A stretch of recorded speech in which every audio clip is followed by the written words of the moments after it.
Yuparu walked to his hut exhausted. It was a long night shift made longer by the Rahkshi attack. When he entered his hut, he lifted a cloth that covered a group of light stones. When the room was illuminated, he stepped back in shock. Toa Lewa was passed out against the wall, with Pohatu sitting beside him, while Anua stood at the doorway. Having 3 Toa in one's own house would be enough to shock any Matoran, but it wasn't them that had him surprised. Anua quickly rushed over and put a hand over the Matoran's mouth as he screamed. Ruparu, take it easy, it's alright. He gave the Matoran a minute to settle down before taking his hand off. What is that? Yuparu stuttered, pointing at the creature. That is a human. Hi, she replied coldly. She had both hands cupped to the wall. What is it doing in my house? He whispered. Well, we were keeping her in mind, but then the Rahkshi tore it down. We're still trying to figure out what to do with her, though. Yuparu cautiously approached Sarah. You know we have a facility you can use, right? Yes, but we need to keep her a secret from Toroga for now. The Anu Matoran looked at him with shock, but as he opened his mouth to question him, Anua spoke. We've noticed he was acting strange as well.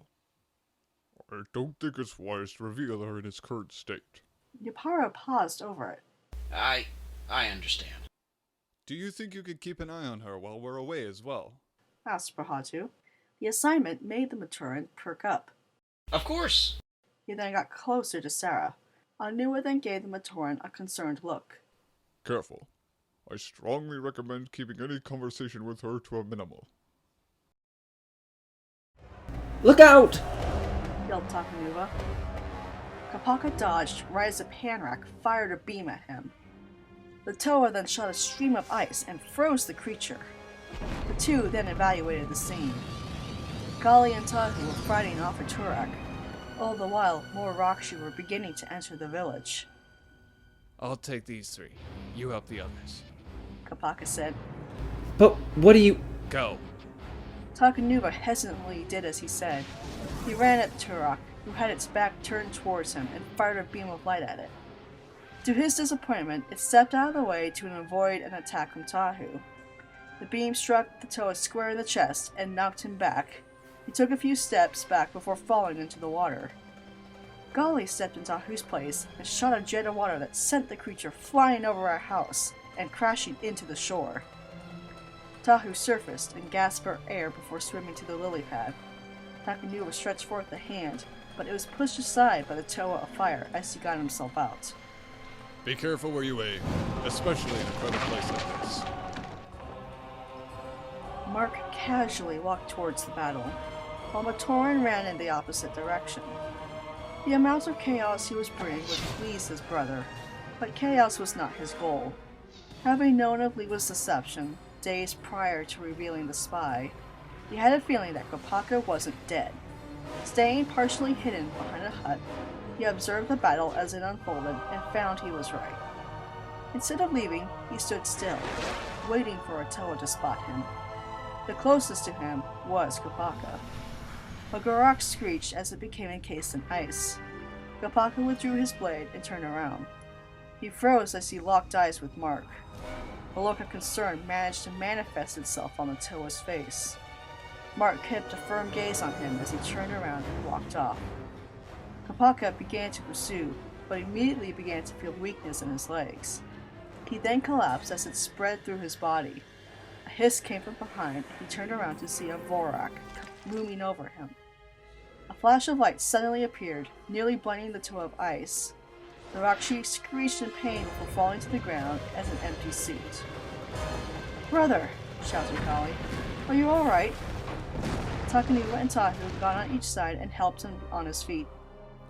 Yes, but I fear Lewa may not. One of the humans was here. It was with the party that shot me. I fear that by finding that I'm not dead, Lewa's cover may have been blown. Tahu had a stern look on his mask. Then it's time to pull him out. BJ had his back against a boulder as he pondered over what Turaga Wanua had told him. He was hesitant to believe him when he said the Toa were heroes and protectors against the shadows. But then again, it probably explained the attacks. He didn't want to admit it, but everything that the Toa did to them could have been a big misunderstanding. A case of misidentification. It had to be, if Mark really wasn't a human. But he was dumbfounded as to why he wanted the rest of the group to be afraid of Toa. The question now was, is there a way to fix that? Could humans and Toa coexist long enough for this party to find a way home? He then looked at the Turaga. The biomechanical being seemed occupied in his own thoughts. Perhaps he was pondering the same questions. Turaga, whispered BJ. Whenua broke his concentration and faced him. I don't know why these Makuta are pitting us against each other, but I don't like it one bit. I propose we work together, find a way out of here, and stop this before it gets any worse. I'm more than willing to take you up on the offer. However, I'm not certain we'll be able to get out of this predicament. BJ cracked a soft smile. He reached into his back pocket and pulled out a pocket knife. I have a plan. He looked back and noticed the Rahkshi leaving the entrance, as if to investigate something. He then began to saw off the cords. Once free, he scrambled over and began to free the Turaga. When Whenua was able to move around, BJ got on his feet and rushed over to the other side to retrieve his backpack. Is that necessary? Asked Whenua. Trust me, you'll thank me later, BJ replied as he holstered her pistol. Let's go. Pohatu walked in Nuparu's hut to check up on Sarah. He wasn't surprised to see him examining the contents of her backpack. Thank goodness you're here, said Sarah. He won't stop asking questions. And get out of my stuff! What can I say? I'm curious. Pohatu smiled, but it quickly went away. Wait, how long have you been talking with her? The Anumatoran shrugged. A while. Pohatu frowned. Can I see you outside? Nuparu nodded and followed him out. I thought we said to keep conversation to a minimum. Nuparu was shocked to see him so upset. I know, but like I said, I was curious. Besides, it wasn't like she said anything dangerous. He put a finger on his chin. In fact, she hardly said anything to me at all. Most of the conversation was between her and Lewa. Pohatu raised a brow. Really? About what? Well, Lewa was trying to convince her that you and your brothers are her friends, but she keeps rejecting it. Pohatu tilted his head to the side and placed his hands on his hips. Really? Interesting. I need to see Onua. Keep up the good work. Nuparu saluted. Yes, Toa. Pohatu walked to Onua's house, where his brother worked on repairs. Onua? The Toa of Earth turned around. How are things going? Fine so far. He paused for a moment. I don't think Sarah is the one controlling Lewa. Apparently, Lewa won't take her rejections for an answer. Onua paused in his work and faced him. Then who is? It couldn't be the ones about to execute him. The shock of betrayal would have snapped him out. Unless the influence on him is so strong that nothing can change his mind. Pohatu pondered over it for a moment. What if he was never under their control? What if he's telling us the truth, and the humans aren't our true enemy? Onua looked at him with surprise. You've been talking with her, haven't you? Pohatu pulled his head back aghast. No, I've hardly been with her since the attack.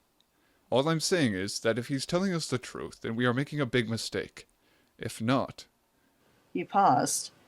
If he's so far under their influence that we can't snap him out of it, then I fear we may have to restrain him until he is freed from their control. Then I propose we reveal Sarah to Whenua. Toa! Pohatu and Onua turned to see Anepu sprinting towards them. The Matoran spoke between breaths. Rahkshi, four of them, headed this way! Toa exchanged troubled looks. They must really like her. Or they don't want us to know something. Said Onua as he drew out his quake breakers. As they raced to the oncoming Rahkshi, they were greeted with Lewa flying past them and smashing back first into a house. The Toa of Air moaned as he slowly got on his feet. They're ever persistent. I'll give them that. There was a large explosion, accompanied by the screams of Nuparu and Sarah. Soon the three Toa saw Sarah being taken away by a Rahkshi. Not this time. He put his air katana together and created a small tornado that swept up the escorting Rahkshi. Pohatu used his Konohi Kakuma and sped towards the last Rahkshi and snatched Sarah out of its arms. It screeched in anger until it collapsed under the weight of all 3 Rahkshi landing on top of it. The Toa formed a semicircle around them. So, Rahkshi, still want to keep this up? Or will another round put some sense into you? The Rahkshi hissed as they stood up. They examined each of the Toa before walking off into the tunnels. The Toa were taken by surprise. Well, that was easy. I didn't actually think that would work. I'm not sure it did. They're probably just plan thinking. The trio then turned around and saw half of Nuparu's house destroyed. We need a new hiding place. I think it's too late for that. Pohatu pointed to Turaga Wanua, standing several yards away. He had a cross look on his face that would make even Kopaka cower. Anua! Guided by the Turaga's mask power, the 2 ran down the tunnel as fast as they could. Once in a while they took a break so that BJ could catch his breath. You humans are so slow. At least we don't have to worry about Rahkshi or any of this Makuta nonsense back home. They heard a hiss echo through the tunnel and decided to end their rest. A while later they stopped at a dead end. BJ swore under his breath. The Turaga noticed what looked like light on the ground. He followed it until he saw its source, a tiny hole in the wall. There is our way out, he pointed. Your mask power wouldn't happen to have the ability to shrink us, would it? He shook his head.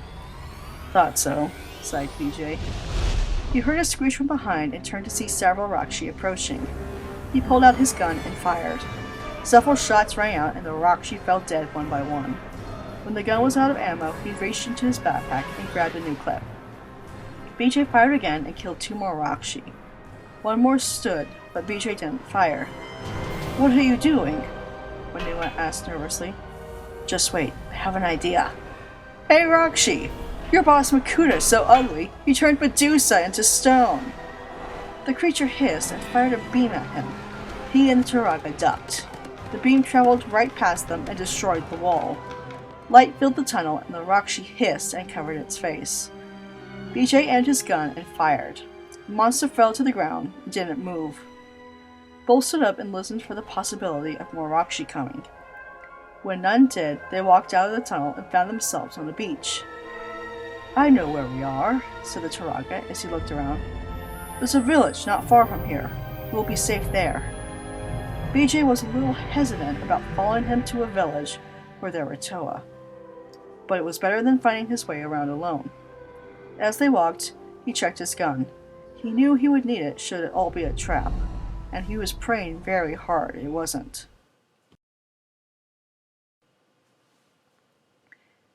Where do you think they could have gone? Asked Scully. There's a trail here that leads southeast. Don't bother. The fire is cold. They're long gone now. Kopaka said as he touched the coals. They could be anywhere by now. You don't think they're heading to Likoro? Asked Scully. Why would they go there? To get revenge on Lewa, perhaps. To take their anger out on his people. Tahu folded his arms. Then they must have found out Lewa wasn't one of them. But that doesn't explain why Pohatu and Onua are missing. I think I might know. Look. He pointed to a second trail going in the opposite direction. There were several footprints going up and down it, but one set stood out from the rest. Awkward was the only thing Sarah felt. While the Turaga was yelling at the Toa in his hut, several Matoran surrounded her, whispering to each other as they pointed at and poked her. How long do I have to stay tied up? She asked. When the Turaga says you can go, replied Nuparu. More like if. Did you see the look on his face when he saw her? I'll never look at him the same way again. She gave out a deep sigh. Okay, could you at least get these guys to stop poking me? Alright everyone, leave the human alone. Shoot on Nephew. Everyone left except for Nuparu and Onepu. Fascinating.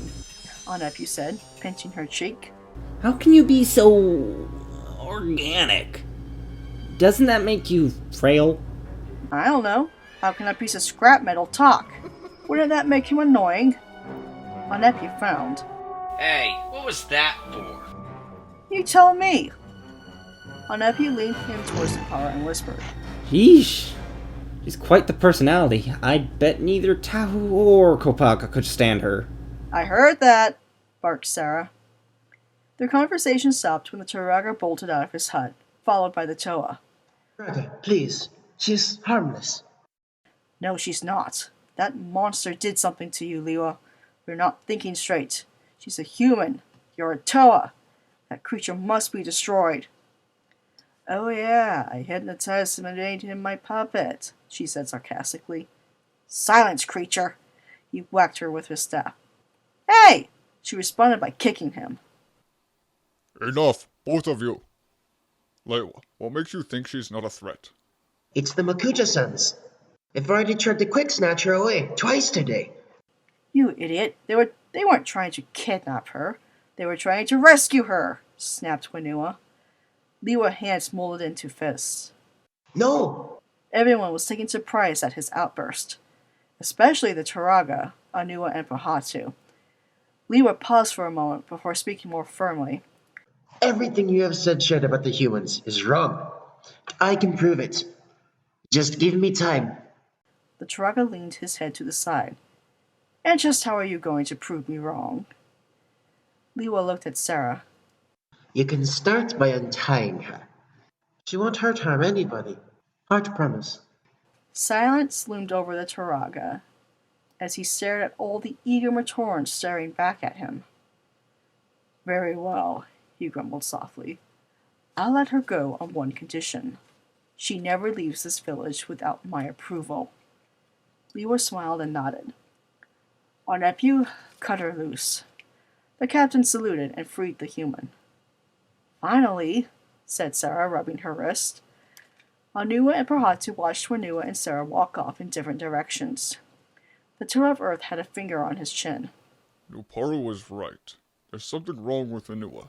He's not himself. No one would be if they saw a human. True. But for the Turaga to be this aggressive is unheard of.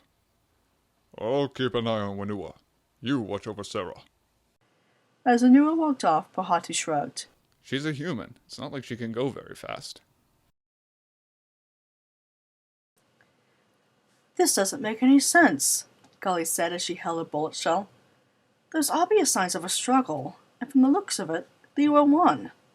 But that doesn't explain why Lewa and the others never came back, said Tahu as he examined the broken gun. Maybe he flew away. That might explain why there are no other footprints leading in or out. That other trail we saw went south, right? What if they know where Likoro is, and are going after him personally? Why would he go to Likoro instead of Gakoro? He's right. It doesn't make sense. So I propose we follow the other trail and ask the humans what happened ourselves. If you know what I mean. Lewa, Anua, and Pahatu couldn't help but chuckle as several Matorans surrounded Sarah and followed her everywhere she went, poking her and asking questions. Lewa, a little help, please, she begged. He smiled and asked the Matorans to leave her alone. They all left, and the four were by themselves. Thanks, she replied sarcastically. Lewa smile disappeared. You feeling alright, Sarah? You've been a little mood angry. I'm fine, she mumbled. Just then they both heard a grumbling noise. Sarah, when was the last time you ate? I don't know. Breakfast yesterday? Well, that'll explain it. He opened his pack and pulled out a candy bar. What is that? It's chocolate. Lewa replied happily, peeling the wrapper. Chocolate. He raised an eyebrow and looked at the bar closely. Anua did the same. Lewa broke a piece and gave it to Sarah. He then broke another piece and ate it. Lewa, are you sure that is safe? Of course I'm sure. Just look at Sarah. Sarah was already eating it. Lewa gave them each their own piece and they examined it. You better eat it before it melts, said Sarah. Anua put it up to his mouth and absorbed it. You know, this isn't half bad. See? What did I promise tell you? Pahatu looked at the human and tried his. This is pretty good. Wait until you try dark chocolate, smirked Sarah. Pahatu gave her a look of shock. Dark chocolate? Sarah snickered. It just has a more bitter flavor. Oh. He looked at the rest of his bar. Interesting. Chocolate.